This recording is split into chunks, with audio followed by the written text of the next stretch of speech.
6-7 साल पहले भी यहाँ पर शिविर लगा था। बड़ा लंबा सा शिविर था, कम से कम हफ्ते 10 दिन का रहा होगा। तो बहुत सारे उसमें पार्टिसिपेंट थे। कुछ उसमें जवान लोग भी थे, कॉलेजी। ऐसा ही पूरा गंगा का बहाव था। तब दिन में 4-4 सत्र हुआ करें। सुबह 5 बजे से सत्र शुरू हो जाएं, रात में भी 12 बजे, 1 बजे, 2 बजे तक चलें। लोगों को सोने को भी कम मिले, पर बड़ी मौज रहती थी। तो दिन के समय पर धूप कड़ी हो जाए, रात में ठंडक हो जाती थी, दिन में धूप। तो दिन में लोग ऐसे ही गंगा में नहाने के लिए आए। तो जो वहाँ पर कैंप के मैनेजर थे, उन्होंने 1-2 गार्ड्स नियुक्त कर दिए। और वो गार्ड्स क्या करते थे कि ऐसे ही वो अपना तट पर रहें और वहाँ पर किसी चट्टान से या किसी और चीज़ से एक बहुत मोटी रस्सी बांध दी उन्होंने। और उन्होंने ये कर दिया कि जो भी लोग नहाने जा रहे हैं वो उस रस्सी को हमेशा पकड़े रहेंगे। अब स्थिति को समझिए, स्थिति क्या है कि गंगा है, तेज बहाव है, और जवान लोग हैं, उनका मन कर रहा है बहाव में अंदर तक चले जाएं। वो रुकने को राज़ी नहीं कि भाई किनारे पर रहो, अंदर तक चले जाएं। तो फिर इंतज़ाम ये किया गया कि एक रस्सी है जो किनारे से बंधी हुई है, और उस रस्सी को पकड़े रहना। फिर कितना भी गहरे चले जाओगे नुकसान नहीं होगा, बल्कि मौज ले पाओगे, आनंद ले पाओगे। बस जो रस्सी है किनारे वाली, उसको छोड़ना मत। तो ठीक है। तो रस्सी इतनी लंबी थी कि लाइन से कई लोग उसको पकड़ लेते थे थोड़ी थोड़ी दूरी पर, और रस्सी अपना अंदर तक चली जाती थी नदी में। तो अपना लोग उस रस्सी को पकड़े हुए हैं और अपना बह रहे हैं। जितनी दूर तक रस्सी जाती है, काफ़ी दूर तक जाती थी। तो एक सज्जन थे, वो सबसे आगे आगे, तो कतार है उन लोगों की जिन्होंने रस्सी पकड़ रखी है, उनमें सबसे आगे आगे। थोड़ी देर में देखा गया कि वो बहे चले जा रहे हैं। तो पीछे वालों ने चिल्ला के पूछा कि भाई रस्सी पकड़ रखी है, नहीं पकड़ रखी है? बहे कैसे चले जा रहे हो तुम? तो वो बोलते हैं बिल्कुल पकड़ रखी है, बिल्कुल पकड़ रखी है। तो ठीक है। 1 मिनट बाद गौर किया गया कि वो और आगे बहा जा रहा है। तो शक हुआ कि इतनी लंबी तो रस्सी नहीं है, उतनी दूर कैसे पहुंच गया वो? तो पूछा गया क्या पकड़ रखा है? बोलता है रस्सी पकड़ रखी है, और उसको पूरा भरोसा है कि उसने रस्सी पकड़ रखी है और वो बहेगा नहीं, और वो दिख रहा है बहा जा रहा है। तो जो गार्ड थे किनारे पर, तैराक, वो कूदे, फिर गए उसको पास और उसको हाथ पकड़ के खींच के ले आए। जब हाथ पकड़ के खींच के ले आए तो पूछा गया कि तूने पकड़ क्या रखा था? और कुछ नहीं पकड़ रखा। तो झूठ क्यों बोल रहा था कि रस्सी पकड़ रखी है? बोला नहीं, रस्सी पकड़ रखी थी। तो ज़रा सा और सवाल किए गए तो पता चला कि ये जनाब पैजामा ही पहन करके कूद गए थे, जाने इनके पास लोअर्स थे जिसमें नाड़ा जैसा कुछ होता है, और इन्होंने अपना ही नाड़ा पकड़ रखा था। तो ये अपना ही नाड़ा पकड़े हुए थे।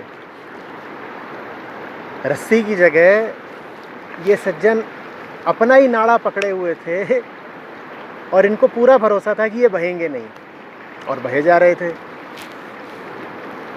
तो खैर इनकी किसी तरीके से जान बचाई गार्ड ने, तैराक ने। ऐसी ही है नदी, ऐसा ही रहता है हमारा रवैया, और ऐसे ही कभी ज़िंदगी की नदी में हमारी जान बचती है, कभी नहीं बचती है। ये जीवन की नदी है। आपको इसमें प्रवेश तो करना ही पड़ेगा। ज़िंदा होने का मतलब ही यही होता है कि आपको इस नदी में उतरना पड़ेगा। उतरने में मज़ा बहुत है। छप छप करिए पानी से, बड़ा आनंद है, एकदम प्रसन्नता आ जाती है।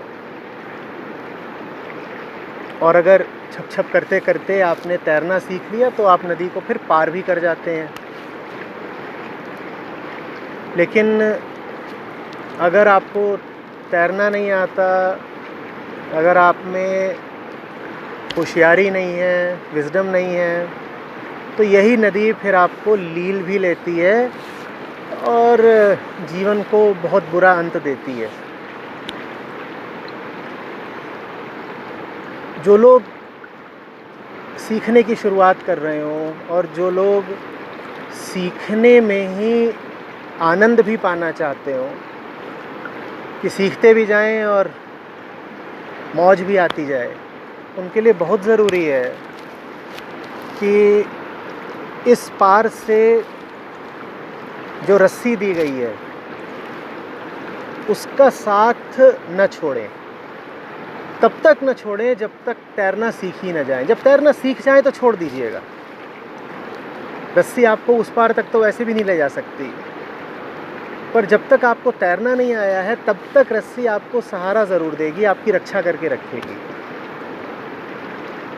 अहंकार क्या करता है? अहंकार खुद को ही पकड़ लेता है, वो अपना ही नाड़ा पकड़ लेता है। जैसा उन भाई साहब ने करा था, वो अपना ही नाड़ा पकड़े रहता है, वो अपने ही भरोसे रहता है, वो आत्मविश्वास से भरा रहता है, वो किसी की मदद स्वीकार करने को तैयार नहीं होता। कहता है हम देख लेंगे, नदी है ना, हम खुद पार करेंगे, अपने बूते पर करेंगे। कितना ज़्यादा अजीब है, हास्यास्पद है और साथ ही साथ खौफनाक है वो दृश्य जहाँ एक आदमी रस्सी की जगह अपना नाड़ा पकड़ के सोच रहा है कि अब मैं डूबूंगा नहीं, मैं बच जाऊंगा। अहंकार का यही मतलब है, अपना ही नाड़ा पकड़े रहना और सोचना कि मैं बच जाऊंगा, सोचना कि बहुत बड़ा सहारा मुझे मिला हुआ है। अपने से बाहर का सहारा हमें चाहिए ताकि एक दिन वो आ सके जब हमको उस सहारे की कोई ज़रूरत ना बचे। लेकिन वो दिन आता है प्रयास, प्रतीक्षा, साधना के बाद। उससे पहले ही अगर आपने अहंकार के चलते, व्यर्थ के आत्मविश्वास के चलते सहारा छोड़ दिया और अपना ही नाड़ा पकड़ लिया तो बहुत बुरा डूबेंगे। अब जब भी मन में बहुत ईगो उठे तो एक ऐसे आदमी को याद कर लीजिएगा जो इस नदी के बीचों बीच है। इसकी आप ताकत देखिए, इसकी आप गति देखिए, और इसके बीचों बीच एक नौसिखिया है आत्मविश्वास से भरपूर। और उसे पूछा जा रहा है कि तू ठीक है? बोल रहा है बिल्कुल ठीक हूँ, मैं पकड़े हुए हूँ ना। और क्या पकड़े हुए? अपना ही नाड़ा। अपना ही नाड़ा पकड़ के सोच रहा है कि मुझे तो किसी बाहर वाले का सहारा मिला हुआ है, किसी बहुत बड़ी ताकत का सहारा मिला हुआ है। अपने पर भरोसा करना अच्छी बात है, पर पहले अपने को इस लायक बनाओ कि अपने पर भरोसा कर सको। और अपने को इस लायक बनाने के लिए सर झुका करके विनम्रता से उन सब की मदद लो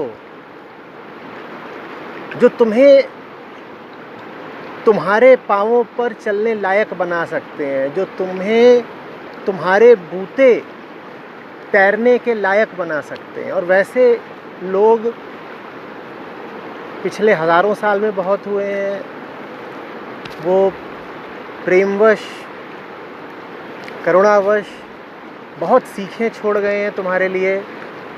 उन सीखों का आदर करो, स्वीकार करो, जानो, समझो। जो भेंट दी गई है उसको ग्रहण करो। और वो भेंट कोई बोझ नहीं है तुम्हारे ऊपर। जब उस भेंट से पूरा फ़ायदा उठा लो तो उसको किनारे रख देना। कौन कह रहा है कि तुम रस्सी जन्म भर पकड़े ही रहो?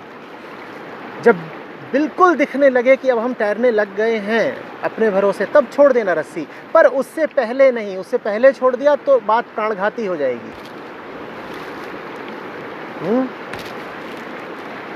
ये तो फिर शिविर में चुटकुला बन गया था कि भाई साहब अपना नाड़ा पकड़ करके बहे जा रहे थे। वो बच गए भाई साहब, इसलिए चुटकुला बन गया था। नहीं बचे होते तो त्रासदी थी, ट्रेजेडी थी, एक जवान जान जाती। और वो भी बच इसलिए नहीं गए कि उन्होंने कुछ बचने लायक करा था, वो भी बच इसलिए गए क्योंकि दूसरों ने ही सहारा दे दिया। दूसरे ही सतर्क थे, दूसरों की ही करुणा थी उनके ऊपर, दूसरों ने ही सावधानी रखी। और इसी पार के गार्ड ने जाकर के उनकी जान बचा ली। याद रखना, इसी पार के किसी शख्स ने उनकी जान बचाई है, उनके अपने अहंकार ने उनकी जान नहीं बचाई। रस्सी भी इसी पार से आ रही थी और गार्ड भी इसी पार से आया, ले देकर जान तो तुम्हारी किसी ऐसे नहीं बचाई जो इधर कहीं मजबूती से गड़ा हुआ था या फिर जो नदी में तैरना जानता था। मैं बिल्कुल समझता हूँ कि मदद लेना अहंकार को सुहाता नहीं है, और मैं ये भी जानता हूँ कि लगातार मदद लेते रहना ये भी अहंकार की एक बीमारी है। हमें इन दोनों बीमारियों से बचना है। एक बीमारी ये होती है कि किसी पर डिपेंडेंट ही हो गए, निर्भर ही हो गए, लगातार मदद ही लिए जा रहे हैं, वो एक बीमारी है। और एक बीमारी ये है कि ज़बरदस्ती का भरोसा इतना है अपने ऊपर कि मदद लेने से ही इनकार, और कह दिया कि नहीं, हम खुद ही समझेंगे, देखेंगे, जानेंगे, अपने भरोसे जो होगा करेंगे। इन दोनों बीमारियों से बचना है। एक समय होता है मदद लेने का, और अगर तुमने सही मदद ली है और मदद देने वाला सही है तो फिर अपने आप एक समय आ जाता है जब तुम्हें दिख जाता है कि अब तुम हाथ जोड़कर कह सकते हो कि अब तुम्हें मदद लेने की ज़रूरत नहीं रही। और जो तुम्हें मदद दे रहा है वो भी बहुत आनंदित होगा उस दिन। वो भी कहेगा कि मैंने तुम्हें जो मदद दी वो सार्थक हुई, और इसका प्रमाण ये है कि अब तुम्हें किसी मदद की ज़रूरत नहीं है। लेकिन वो दिन आने से पहले सुनने वालों, अपने नाड़े के भरोसे बह मत जाना। ये जीवन गंगा है, इसमें तुम्हें मुक्ति भी मिल सकती है और मौत भी। अब ये तुम्हें चुनना है कि तुम्हें क्या मिलेगा।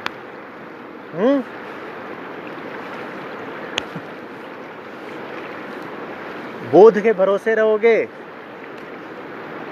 तो मुक्ति मिलेगी, और नाड़े के भरोसे रहोगे तो मौत मिलेगी।